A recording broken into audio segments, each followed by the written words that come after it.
everybody. It's so nice to see you here. Happy 2025. I hope you're excited just as I am because 2024 was great. I'm looking forward to greater things this 2025.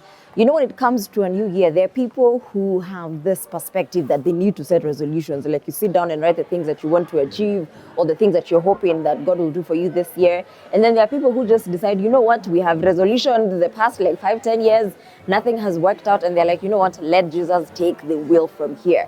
I don't know where you lie, but for me, I am definitely not for the latter. I believe in writing my things down, planning, even going the extra mile of creating a vision board, because even Habakkuk 2:2 says, you know, write down your vision, because I find it easier to write down the goals and the things that you want to achieve because they motivate you as opposed to wacha tu kaende kakienda. But anyway, starting this podcast has just been an amazing journey. I think this podcast reminds me of Isaiah 60:22 that says, when the time is right, I, the Lord, will make it happen. Believe it or not, I've actually had 3 unsuccessful attempts of starting a podcast. But we're not going to focus on that. We're going to focus on the fact that we're here. I started this podcast not too long ago. It was in October. We had around 600 subscribers. But because you guys are those people, you know what I say, we're nearly clocking 7,000 subscribers. And I'm super, super grateful for that. It has been an amazing journey, having an amazing team working with me behind this production. We have amazing things planned for you this year. And I just want to say thank you to all those ladies and all those women who trusted me with their stories last year. And I'm also grateful for those who are yet to trust me with their stories this year. I'm very passionate about telling stories. And when I was starting this podcast, people are like, why women? And I'm like, why not women? You know, why not women? I know people have this perspective that women have been empowered a lot, but I don't think kuna kafi ya empowerment. We can never run out of empowerment. And personally, being a woman, having had different experiences in life, I do want to passionately give some of these women a platform to come here and journal. The reason why I called it a woman's journal is because, I mean, we journal, you know, in our journals and we write the different experiences we've had. But coming here and verbally journaling, I think that brings in a different perspective. And it's quite therapeutic, if you ask me. When you look at those past episodes we've had, when I see people coming here being vulnerable, I don't take it for granted because, again, nobody owes me their story. But the fact that ladies will trust me with their stories, I just love it. Yeah. So to all those women who trusted me, Aki asanteni sana sana sana. I even took time to reach out to some of these ladies, just get to know how life has been, some of the feedback they received, and just to see if it was worthwhile. And let me just say, all the episodes I did were amazing. They were awesome. But I just want to highlight a few episodes that stood out for me. Starting with the first lady I actually covered. Her name is Farida Simiyu, who unfortunately went through a very tough time when she was sexually assaulted by a group of 4 men. 3 hours they were in my house. I think even more than that. I don't know if they were on drugs. I don't know, but those were not normal reactions. I wouldn't even wish hata my worst enemy afanyiwe hivyo. Yani, that's too much for one woman to handle. And what broke my heart the most is knowing that when she ran to the people who she thought were going to save the day for her, the people who were going to help her get justice, they ended up being the people who made fun of her, making her feel so bad about what she went through. Akaita askari wengine wanaume sasa, like, hebu kuja msikie hii, hata msijawahi sikia hii maneno. Ati watu 4. Hii ni maajabu. And we know how it goes with this incidents of sexual assault, where a woman will go to report and then it's always going to be, what was she wearing? You know, was it in the dark? Was she drunk? Was she sober? Why do we question when such things happen? Because when it happens to a man, let's be honest, we are not quite receptive of it, you know. And her story really opened up my mind to the fact that we have a long way to go, especially when it comes to how we deal with victims of sexual assault or rape. Ni nini wewe unataka kuniambia nyewezi ambia hao wengine? Ni unajua wanaingia mjuangi mtu anachoka. Nimekaa hapa hivi usiku yote nimepigwa na baridi, unakuja hapo mbona uwezi ambia hawa sisi ni utumishi kwa wote? Waongelesha nini? We have a long way to go, and I wish we can get to a place where we are a bit more sensitive when it comes to dealing with them. I feel, okay, you know, sometimes maybe people don't understand the intensity of something until they've experienced it, but I feel like there's some things you don't need to experience for you to be a bit sensitive about them. Do you know what I mean? And so her story broke my heart, but I I loved hearing that story. I love that she trusted me with her story. I love that she was vulnerable. I love that she was bold enough to come here and say, baby, this is what happened. As much as one of the things she went through in her experience is the fear of having to come to the authorities with that story, because apparently there's some big people involved. Mbona haukuniambia kwa one of the people I was going to arrest was so and so's son? Like, what? So what? He raped me. He raped me. He raped me. It doesn't matter whose son he is. And we cannot be a society that entertains some of these things because of who is involved or who's not involved. I feel like justice should always prevail no matter who's doing what. And of course, if you want to watch the entire episode, uko hapa kwa channel yangu, just go to the videos icon and then you're going to see a drop down and you'll watch Farida Simiyu's story. I pass out and then they continue. So, but kitu at least ilikuwa inanisaidia. I think you pass out. Yeah. Ndo sikuwa na feel most of the pain. Now, this other story is one interesting one, and I loved telling this lady's story. Her name is Becca. She got pregnant at 15. And she came on social media. She decided to start talking about her journey, of course, with pure intentions of wanting to empower other teenage pregnancies, not entertaining teenage pregnancies, don't get me wrong, but just to also encourage and affirm ladies who are probably in the same situation, or ladies who are going through a lot of stigma for getting children at a very young age. Now, when she came on social media, people decided to go for her neck. People are like, what were you doing getting pregnant at 15? Ulikuwa unafanya nini atukipanua miguu at 15? You know those harsh things that people say towards people. And there's something she told me when we were doing this interview, and you're going to see it even as we roll the clip. Why am I the one facing the wrath alone? I carried the shame. You know, when you're pregnant at an early age, they call it shame, right? Yeah. I carried it with me everywhere. So you as a man, nobody knows. Wherever you are, nobody knows you've impregnated a child. That's true. Right? And when we think about it, when we talk about teenage pregnancies, let's be honest, who do we always look with a very bad eye? It's the girls. Ulikuwa unafanya nini ukilala na mwanaume at 15? Ulikuwa unafaa kuwa ukisoma, you should be focusing on your studies, you should be home, nini. Mentally, it was draining because everyone is judging me. But no one talks about the man who slept with a minor. And this has nothing to do with feminism, gender equality or equity. Men and women can never be the same. But I feel like if we're going to hold one person accountable for the mistake, I put that in quote because children are a blessing. So if we're going to criticize one person, go hard on them because of the mistake they made, why can't we also criticize the other party that is also involved in this mistake happening? If we're going to judge this girl for becoming pregnant at 15 or 16 or 14 or whatever age for teenage pregnancies happens, why can't we talk about these men who are also impregnating minors? You know, we strike a balance. And I really look forward to the day where as a society we become very, shall I say, authentic, we hold people accountable regardless of who you are. Huwezi ni judge ati because nimepata mtoto at 15 lakini hamtaki kuongelea mwanaume ambaye alinipachika mimba katika hiyo miaka yangu. Kiswahili kidogo. Kiswahili ilikuja na nini? Meli. Sasa nilikuja na meli. But anyway, I think you get my point. And I like that she came and she was very vulnerable. And my heart broke when she started to express how she has moments where she doubts if she's a good parent to her toys. She's always feeling like she's not there for them adequately. Unafika mahali you think you're not a good mom. Unashindwa. Maybe your kids feel like unawafail. Sometimes unashindwa hata kuwapea balanced diet. Unashindwa mwakulisha ugali hadi uko like, hey. But you know what? You know, one of the things that I want to achieve on this podcast is authenticity, the rawness of your story. You don't feel the need to be perfect here. Don't come in. I don't want you to paint a picture of perfection. Like, come here, tell us about your journey. Be honest, be real.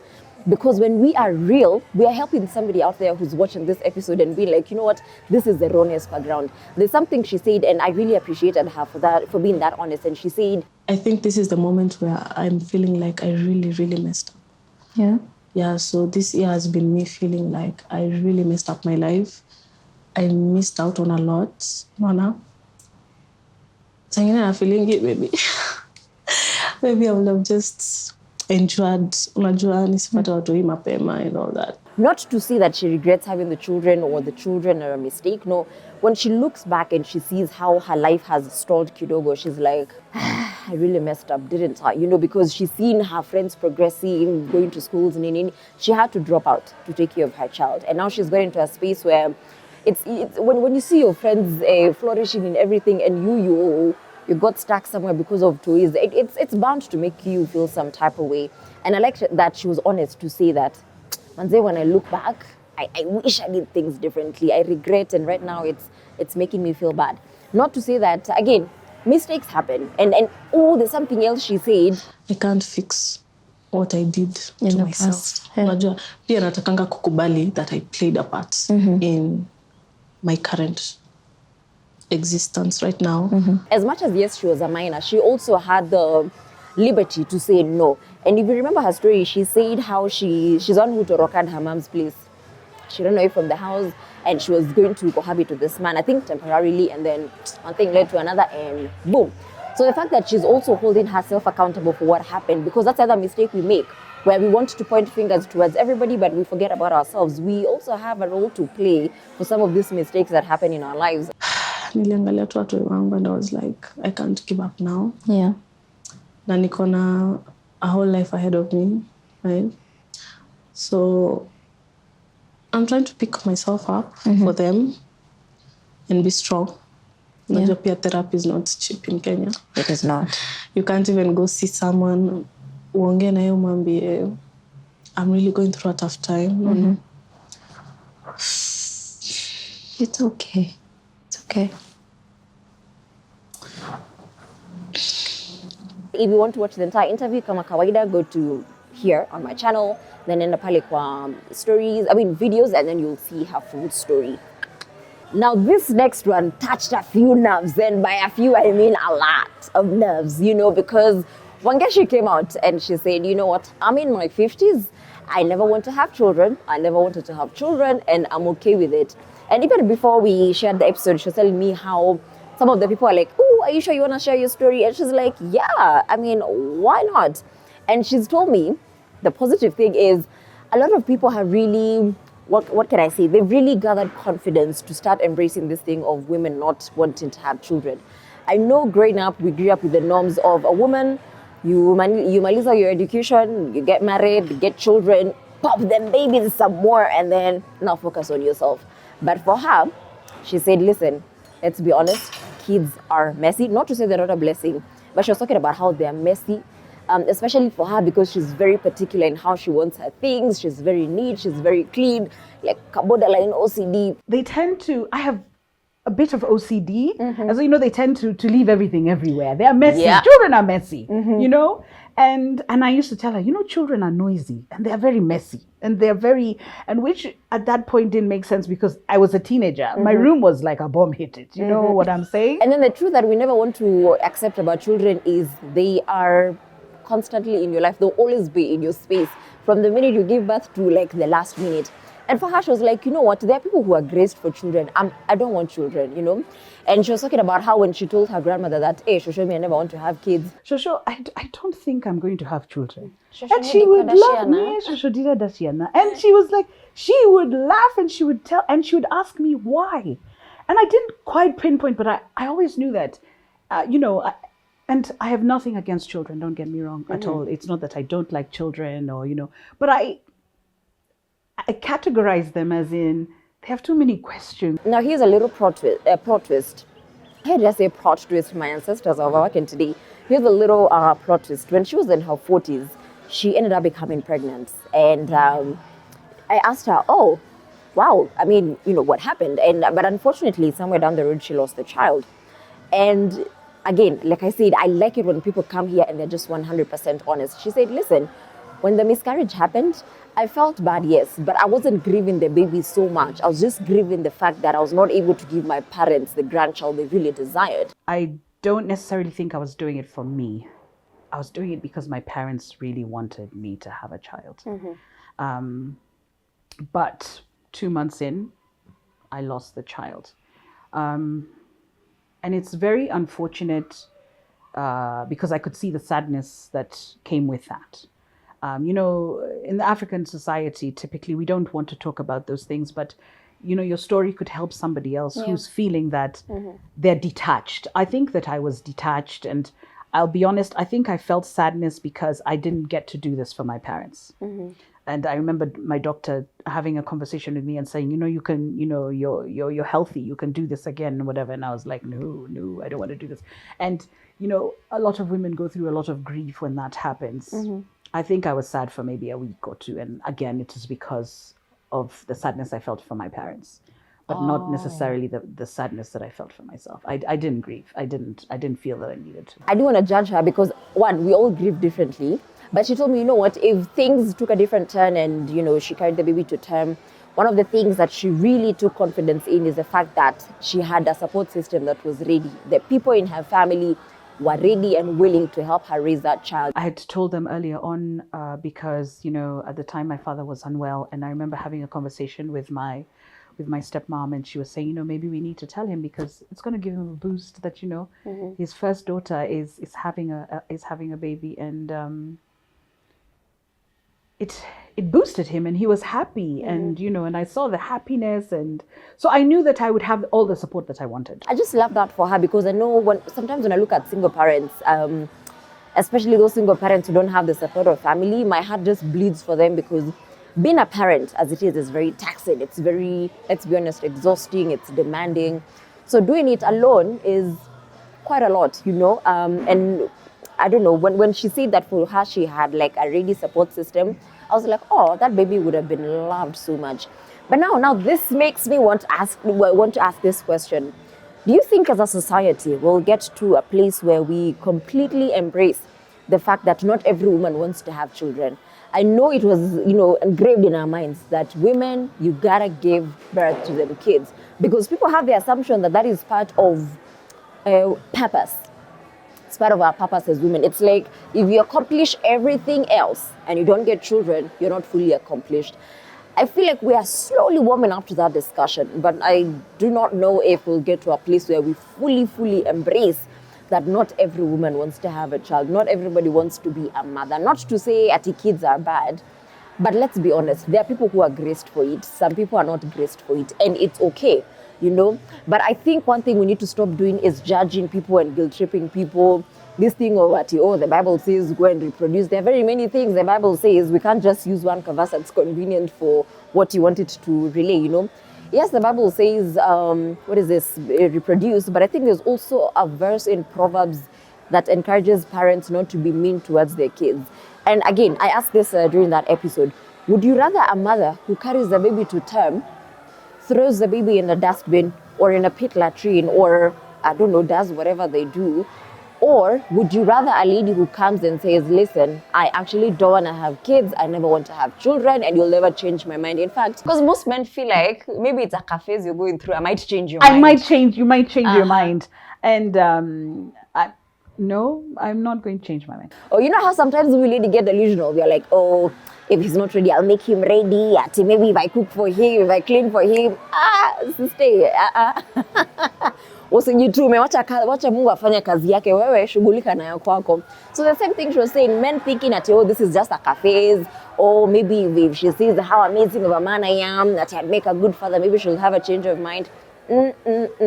Hawezi ibadilisha akili ya mwanamke ambaye ameamua hataki kupata watoto at all, So yeah, I love that. She was very honest and very raw about it and unashamed and unapologetic. So again, I ask, do you think as a society we'll ever get to a place where we are like, it's okay for women to not have children? Because I would rather a woman who says they don't want kids than, also najua, Aki, I don't want to touch on this because it's a bit too sensitive, but I also don't like the way people have started to romanticize abortion. Unajua mimi naingia TikTok na mademu wakifanya jokes ati this happened, but it stops. But I'm like, see, chukua ma contraceptives ama whatever people do to prevent, the pregnancies. But anyway, sometimes the irony of this life is, and Miss J kama Mungu atabalance the equation. On one side, we have women who are very fertile, but they're like, I never want to have kids. On this other side, we're having ladies or women or girls who are getting pregnant, they're getting rid of the pregnancy. Then there's a woman somewhere praying day in, day out, Mungu nipatie mtoto mmoja. I'm just like, this life has no balance. But anyway, If one person wants 4 kids and the other one wants 0 kids, there's no compromise. They're both going to be unhappy. The person who didn't want them has now been forced. You're being told, okay, let's compromise and have 2. It's actually not a compromise. I didn't want them. but yet are really big. Just 2, yeah, exactly. Let's just have 2, and you're thinking, no, I don't want them, because we need to talk about the fact that there's a difference between childless and child-free. Well, I hope that everything you trust in God for this 2025 will come to fulfillment. Allow me to encourage you with one verse. This is Revelations 3:8 that says, I know all the things that you do and have opened a door for you that no one can close. You have little strength, yet you obeyed my word and did not deny me. I hope this verse will encourage you and give you the confidence to take this year up with so much confidence, because God has already opened a door for you. You just need to walk in, because no one can close it. Well, thank you so much for showing us so much support. I look forward to covering your stories. I look forward to seeing you on that notification panel. Muki subscribe, muki follow, and I also look forward to seeing your emails, as we would love to tell your story. Yeah. My name is Susan Grace, and once again, Happy New Year.